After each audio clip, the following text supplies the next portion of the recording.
Judd, at one stage there, it looked like you must have had a plane to catch, a brilliant 10-4 win over Ding. Just tell us how you're feeling, your 5th ranking title of the season, tremendous. Yeah, I thought it was obviously going to be a tough game against Ding. I've been sort of seeing how well he's scoring. He's beat everyone sort of pretty comfortably, apart from the game against Neil. He sort of scraped through. So I thought it was going to be really tough. I managed just to kind of dig in this afternoon and get a good lead. Then probably played the best I've played in the tournament tonight and managed to get over the line quite comfortably. So there was a contrast in styles a little bit. Say this afternoon was just punishing Ding's mistake. This afternoon you sort of turned on the style a little bit and trying to get it done as quickly as possible.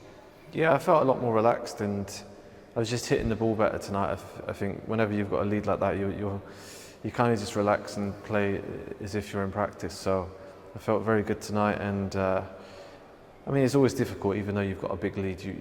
Especially if the crowd get behind him and he starts winning frames, you don't want to be out there because it can be a very sort of lonely atmosphere if things sort of start going his way. So I knew it was important to kind of finish off the job as soon as possible. Yeah, talk to us about the atmosphere.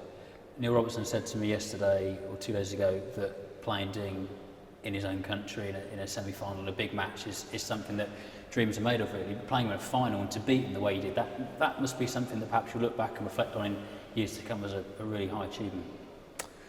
Yeah, I think it's just one of them games that I seem to thrive on. I can remember playing Ronnie in the Masters final, and I did the same thing. That there's something that sort of really gets me going. I knew it was going to be tough, and I knew how important it was to get off to a good lead because you could feel the support behind him, but I think it was also very fair.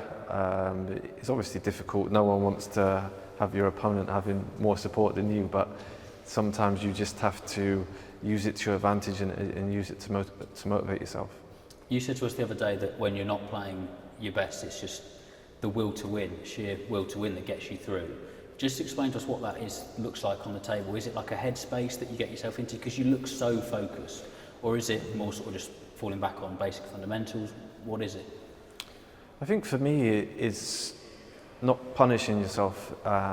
When you see it a lot with top players and lower ranked players, they punish themselves when they miss easy balls, and I think as I've got older, I've just learned to realise that I'm not trying to miss.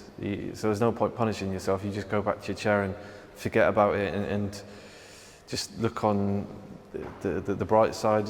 Just wait for that next chance and just try and prove to yourself that you can forget about it. So I think it's just about being in the right headspace. I think snooker's so much in the head.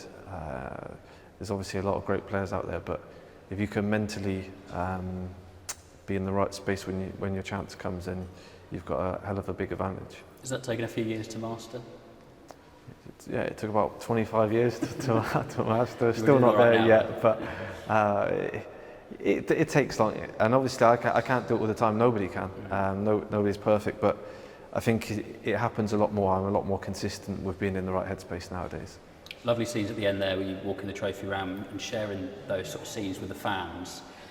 4 events in China this season after a number of years away. I suppose just reflect on what's been the comeback year for snooker in China, and obviously a successful one for you as well. Yeah, it's been a great season for me in China. I've always had like a good record even before in the season before COVID hit. I think I won a couple of events, and I was excited to get back here. So I think the crowds are probably bigger than ever. I think some of the events, and especially Wuhan and here in Yushan as well, the crowds have been massive really, which is a bit of a surprise really coming back here. So I think you can see snooker's growing. The fans here are so young compared to the rest of the world, especially compared to the UK as well. So I think it's really promising for snooker to have so much support at a young age. 5 titles, ranking titles this season, 2 big ones to come. Is the Magnificent 7 on? I mean, it's on at the moment. Yeah, it's obviously going to be difficult, but I've put myself in an amazing position. I think I said this at the start of the season after I won the 3 in a row. I was able just to kind of just relax and enjoy the rest of the season. If I didn't win another game, it would have been an amazing season anyway. But I've managed just to kind of keep ticking over, winning the German and now winning this one, obviously getting into a couple of finals as well. So it's been sort of a dream season for me. And just lastly, next event on our tour, World Mixed Doubles So it's like to relax a little bit and have a bit of fun. It's a cracking event and should get a decent crowd in Manchester. Yeah, I think for me, I always enjoy playing in every tournament that I enter, but I think as well, when you're in the UK as well, being able to play in sort of the big cities, we haven't really played in Manchester for a long time, so I know how good a reception we get in London, but it's nice to play in sort of another major city in the centre, and it just feels a little bit more special when you go into those kind of places. So I'm excited for the next couple of events. Yeah, I know you've got some more travelling to go before you get to Manchester. Try and relax if you can, and we'll see you soon. Cheers, thank you.